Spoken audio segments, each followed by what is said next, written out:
ఈరోజు బైబిల్ ధ్యానము సమస్తమును నష్టపోవుట. మీకు మరి శ్రేష్టమైనదియు స్థిరమైనదియునైన స్వాస్థ్యము పరలోకమందున్నదని ఎరిగి మీ ఆస్తి కోల్పోవుటకు సంతోషముగా ఒప్పుకొంటిరి. హెబ్రీ 10:34. ఒక పర్యాయము ఒక చైనా దేశపు మిషనరీ రైలులో ప్రయాణం చేయుచుండగా జీవితంలో తనకున్న విలువైన వస్తువులన్నిటినీ తాను చాలా కాలము నుండి వాడుకొనుచున్న పరిశుద్ధ గ్రంథము, తను ఎన్నో సంవత్సరముల నుండి సేకరించిన ఇష్టమైన పాటల పుస్తకము, తన స్నేహితులందరి చిరునామాలను వ్రాసుకొనిన ఒక డైరీ, తన సందేశములన్నీ గల ఒక నోటు పుస్తకము మొదలగు వాటన్నిటినీ పోగొట్టుకునేను. అందువలన అతడు మనోవేదన చెందెను, నిరుత్సాహపడెను. అప్పుడు ప్రభు, నా కుమారుడా, నీవు బైబిల్ పోగొట్టుకుని ఉన్నావు కానీ బైబిల్ యొక్క గ్రంథకర్తను పోగొట్టుకునలేదు కదా. నీ పాటల పుస్తకమును పోగొట్టుకుని ఉన్నావు కానీ నీ హృదయం నందు నేను నీకు ఇచ్చిన పాటలు పోగొట్టుకునలేదు కదా. నిజమే, నీ యొక్క సందేశపు నోటు పుస్తకమును పోగొట్టుకుని ఉన్నావు కానీ నిజమైన సందేశమునైన నన్ను, క్రీస్తును నీవు కోల్పోలేదు. నీ స్నేహితులందరి చిరునామాలు ఉన్న డైరీని పోగొట్టుకుని ఉన్నావు కానీ నీవు నీ స్నేహితులను పోగొట్టుకునలేదు అని అతనితో మాట్లాడాను.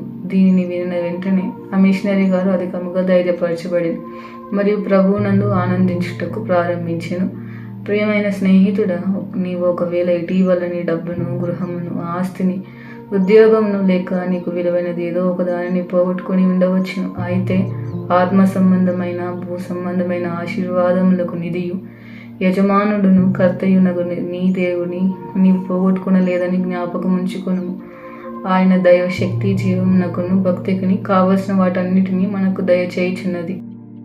యోబు తనకున్న భూ సంబంధమైన ఆశీర్వాదములన్నిటినీ పోగొట్టుకునినప్పుడు, తన శరీరం యొక్క ఆరోగ్యమే గాక తన యొక్క పిల్లలను కూడా పోగొట్టుకునినప్పుడు, అతని భార్య కూడా ప్రభును విడిచిపెట్టమని అతనికి సలహా ఇచ్చినప్పటికీ అతడైతే పట్టు విడవకుండా తన దేవుని హత్తుకుని ఉండెను, ప్రభువును విడవలేదు. తత్ఫలితముగా అతడు తన యొక్క దేవుణ్ణి ఇంకా ఎక్కువ సన్నిహితముగా ఎదగలిగాను. వినికిడి చేత నిన్ను గూర్చిన వార్త నేను వింటిని, అయితే ఇప్పుడు నేను కన్నులారా నేను చూచుచున్నాను. యోబు 42:5 అని అతను చెప్పుచున్నాడు. అతడు ఇంకను రెండంతలుగా ఆశీర్వదింపబడిను మరియు ప్రభువు కొరకు అద్భుతమైన సాక్షిగా మారాను. భూ సంబంధమైన వస్తువులు నష్టము మనలను కలతపరచకుండును గాక, లేక మన దేవుని యొక్క మంచితనమున్న విశ్వాస్యతను సందేహింపజేయకుండును గాక. ఈ వీడియో యొక్క పూర్తి స్క్రిప్ట్ కావాలంటే దయచేసి డిస్క్రిప్షన్లో చూడండి. ఈ వీడియో ఆంగ్లము మరియు హిందీ భాషలో కావాలంటే ఛానల్ సబ్స్క్రైబ్ చేయండి మరియు వీడియోలను క్రమంగా అనుసరించండి.